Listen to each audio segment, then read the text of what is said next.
I had a lot of fun coming up with a title for this presentation, but it's a very important one, and one that is easily to be overlooked.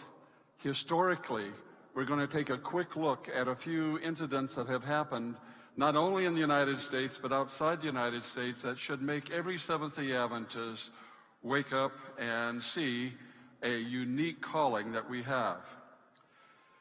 We are a possibility ministry, not a disability ministry, because we believe that there are possibilities. People can do things, can become things, and not be limited by what they cannot do. Most of us want to be known for what we can do. So the ugly, the good, the better is really about recovering the dignity and the possibility of each person. There are three main points that I want you to take away as we leave today. Number one, these 3 points are: we can be very inhumane and cruel towards those who are different than we are, than what we perceive ourselves to be. Number two, we confuse dignity and respect. They aren't the same. Self-identity is dependent often by our understanding of these two different terms. And number three, you and I, can make a difference in these lives, but some things have to change, including us. Mother Hastings. For too often, special needs has been perceived as being about what people cannot do. But this has not always been the case. We begin to find that indeed there is something that needs to change about our perceptions, and unless we understand where we have been and why we are where we are, it is going to be more difficult to make the necessary changes. History simply calls her Mother Hastings. You may not have heard of her, but many of you in this room have heard of Rosa Parks. Rosa Parks attempted to take a bus ride in 1955 in Montgomery, Alabama. That day, her world changed, and so did yours, and so did mine. That was a historic event, but nearly 40 years ago, there was a Mother Hastings. And we must not overlook the significance of her, although we know very little about her. What we do know was that she was a victim of her times. Some think that Rosa Parks' issue was that of a racial issue. I would like to suggest that race only caused a deeper issue to rise to our attention, and for some reason we have focused only on the racial aspect of that. There is a deeper concern that at least I have. You see, sometime around 1916, a woman known as Mother Hastings was told by the authorities in Portland, Oregon, that she was too terrible to look at. She was just too terrible. And when she was asked by the Los Angeles Times, when she was interviewed, this is what she said: "They meant my crippled hands. I guess," she told the reporter, "they gave me money to get out of town." What she didn't know is that when she moved out of Portland and moved to Los Angeles, that the same kind of laws were being, the municipal laws were being voted at that time. Let's back up just a little bit. The pre-industrial societies prior to 1750 were cruel to those who were different, but it did not segregate them. Their care was the responsibility of their families.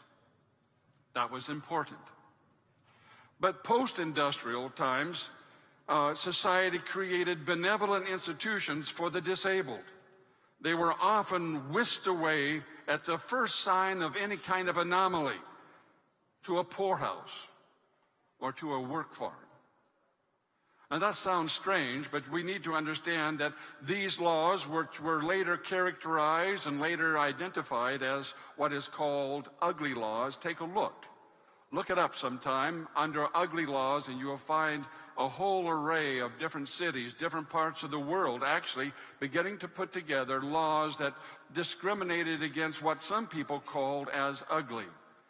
It started out with beggars, but then it began to move beyond that. We find even in Europe and in the Philippines, for example, that there were similar type laws.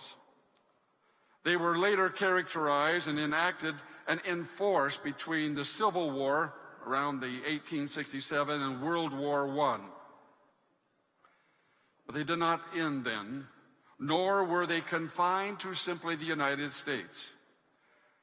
For example, the Municipal Code in Chicago in 1867 said, "No person who is diseased, maimed, mutilated, or in any way deformed so as to be an unsightly or disgusting object or improper person to be allowed in or on the public ways or other public places in this city, or shall therein or thereon expose himself to public view."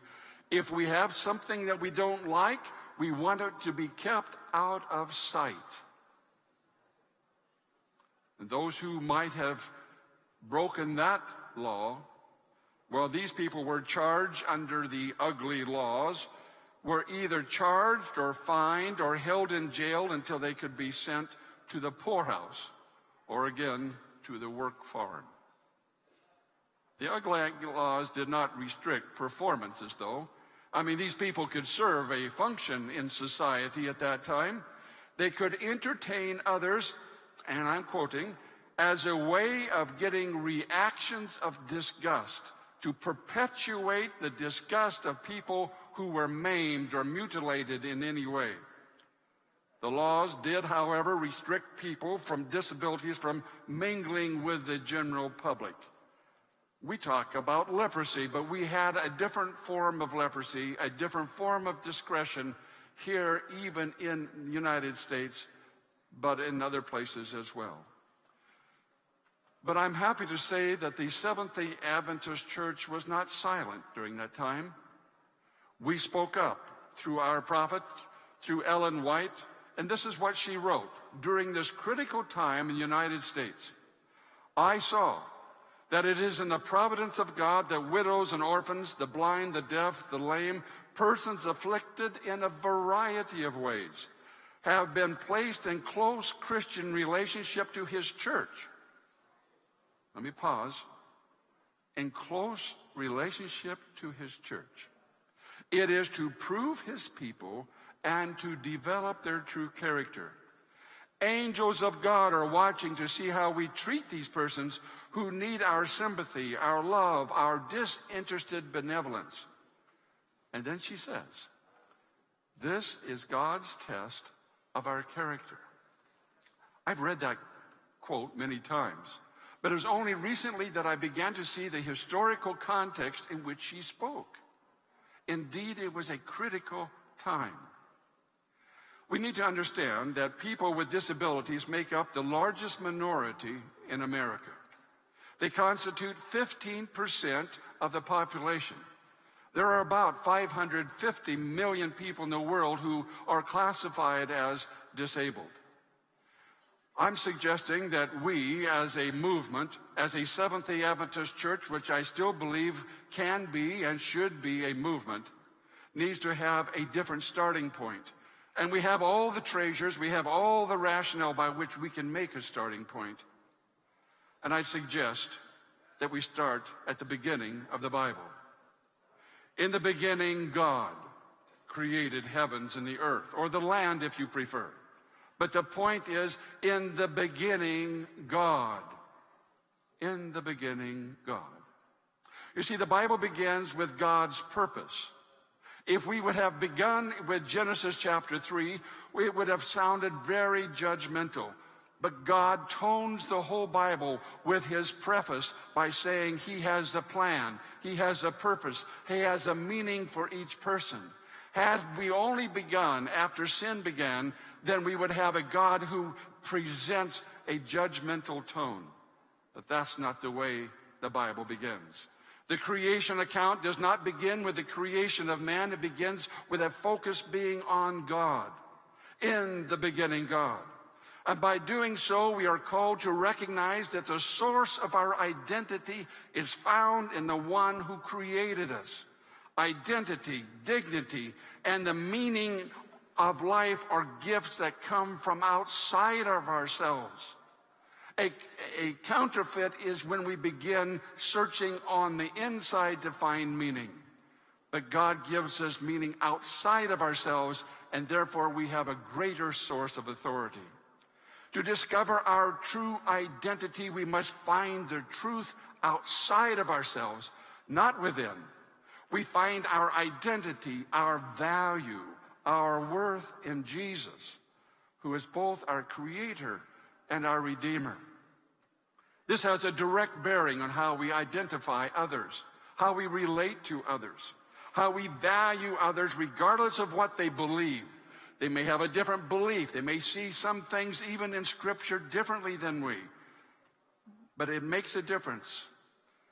Regardless of what the eye may see, what the ear may hear or not hear, or what the mind be able to comprehend, we see people from a different starting point than those who do not believe in God the Creator, God the Redeemer.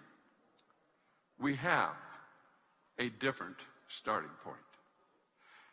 John, close disciple of Jesus, who spent time with him, says, "See how very much the Father loves us, for he calls us" what?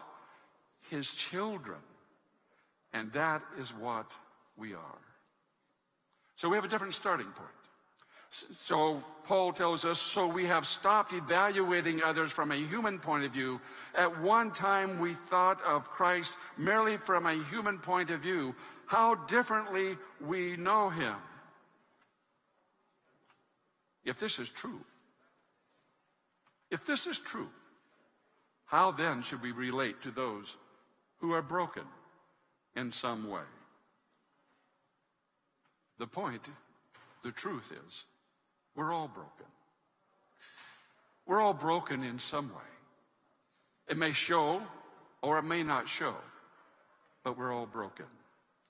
The value of a person should not be based on what he or she are able to do or not able to do, or even what they have done in the past. We are a church that believes in new beginnings and hope of change.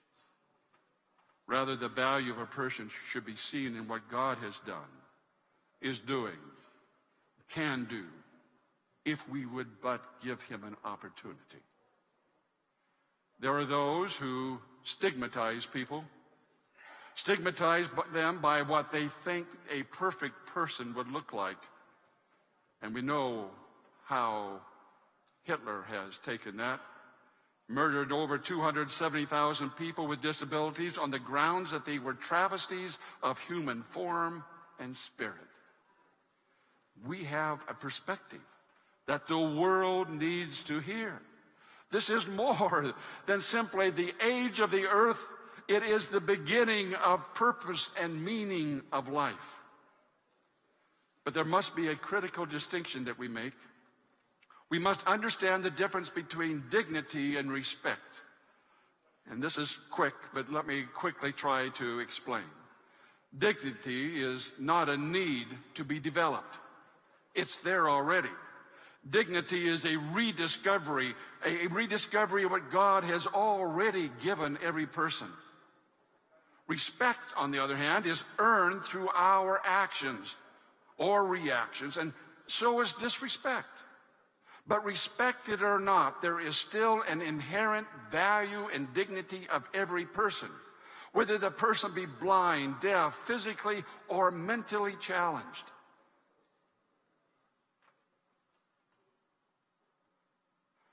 The glue that holds all of our relationships together is a mutual recognition and appreciation of each other. There's a desire for everyone to be seen and heard, listened to, and fairly treated. When our identity is accepted, we feel included. We feel like we belong.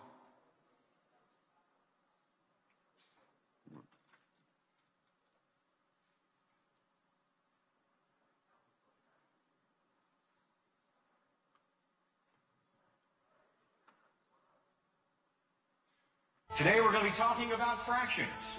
Fractions are your friend. Use fractions in everyday life. You just don't realize it. For example, say your mother bakes a pie. She cuts the... Going. Just go to the principal's office.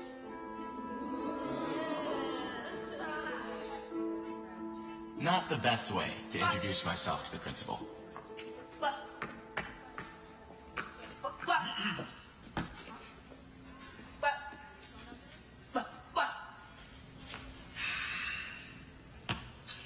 What do you think a school's for, Brad? Sorry, keep disrupting the You're not class. answering my question. What's a school for? No, To educate, isn't it? the clock is not To use showing. knowledge to wipe out ignorance.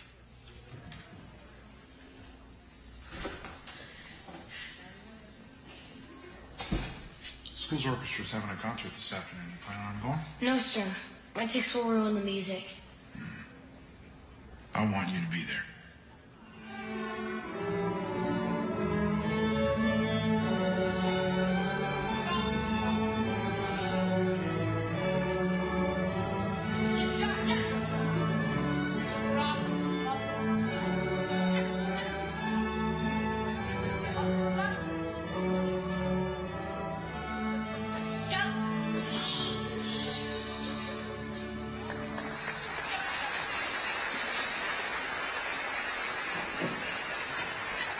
Everybody just keep your seats for a minute, please. Thank you. You enjoy the concert? Great job.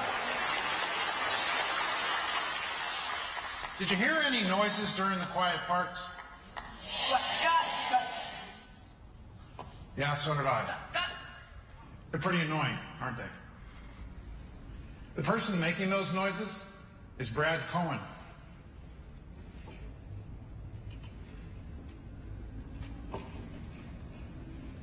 Come on up here, Brad.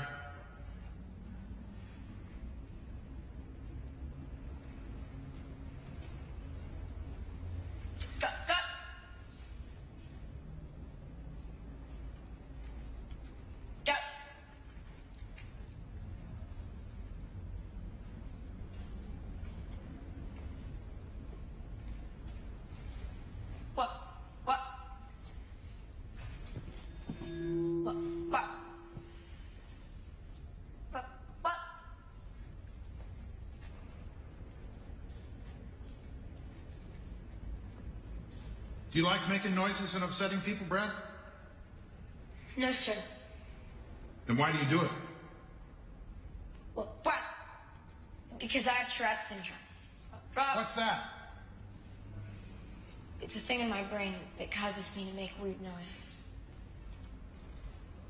But you could control it if you wanted to, right? No, sir. It's a sickness. Well, why can't you just get cured? There isn't any cure. I don't like making noises any more than you like hearing them. They're even worse when I get stressed, when you don't accept that I can't stop them. But when I feel accepted, then they're not so bad. What can we do? And I mean everyone in this school. What can we do to help you, Brad? I just want to be treated like everybody else.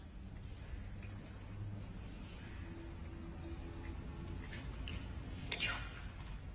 Listen.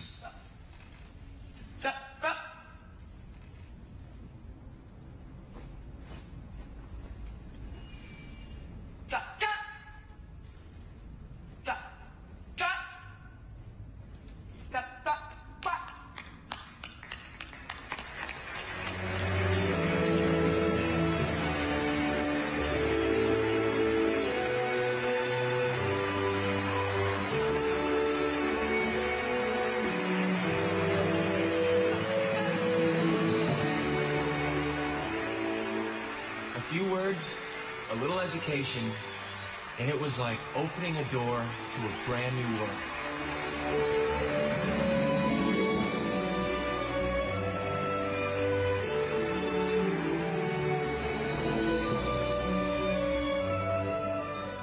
Now someday, some way I knew, Tourette's or no Tourette's, I was going to be a teacher. What a message for us today. You understand why we call this a possibility ministries, but it is so much built on you and on me. Learning to accept those who may look different, may not be able to even speak your language. They may be deaf, they may be blind, they may not be able to walk. We've even expanded our ministry of special needs to include widows, orphans, and vulnerable children. And yes, we've even included caregivers, for the people who take care of those people also need to have our support. Seventh-day Adventist General Conference ministry is something that is becoming a movement around the world. Restoring and showing our respect or dignity of each person doesn't mean closing our eyes to disabilities. No, not at all. Hiding people from sight with ugly laws is not the answer. The lifestyle of Jesus speaks today. He accepted those for whom society had rejected. He saw possibilities when others were embarrassed. He saw possibilities when the physical form was allowed to obliterate the concerns of the hearts of some. The Creator loved the created despite any brokenness that came after He had created them in His image, for He still saw His image in them. Disabilities, visible or invisible, were never an obstruction to the love of Jesus. In spite of Jesus, the broken became illustrations of His own grace. They were not an accident that He walked along the way and happened to find, for they spoke of His grace as He encountered them. What a place for the first chance to share this in a medical university, to talk about the very meaning of holistic health is a holistic acceptance of people, because we see in them the very heart and love of Jesus. So where do we go? Very quickly, I'm not going to take time except to read these 10 characteristics that Dr. Hicks, in her book on dignity, the resolution of conflicts, makes these 10 points. There is the acceptance of identity. Approach others as being neither inferior nor superior. Inclusion, help others feel that they belong. Safety, put others at ease both physically and psychologically. Acknowledgement, give people your full attention. Recognition, validate others for their talents and their hard work and thoughtfulness and help that they give. Fairness, treat people justly with equality and even with an even-handed way. The benefit of the doubt, treat people as being trustworthy. Number 8, understanding. Believe that what others think really does matter. Number 9, independence. Encourage people to sit on their own, to act on their own behalf, so that they feel that they are in control of their lives and experience a sense of hope and of possibility. Number 10, accountability. Take responsibility for your actions. The one central theme that should be reflected by all, and this is the motto that we've adopted at the General Conference for this ministry, and that is, all are gifted, all are needed, all are treasured. I am pleased for that, for this is God's test of our character. If we have the true religion of the Bible, we shall feel that a debt of love, of kindness, and interest is due to Christ in behalf of the brethren. Then John, that very close disciple of Jesus, said, "We know what real love is, because Jesus gave up his life for us. Let's not merely say that we love each other. Let us show the truth by our action." That's my challenge to myself. That's my challenge to you. And that's my challenge to the world church. For we have taken this to every division of our world church. And there is a movement, some places growing faster than others. But keep in mind that when we see possibilities, the disabilities are not the key point of our attention. Thank you very much for making a change in our world.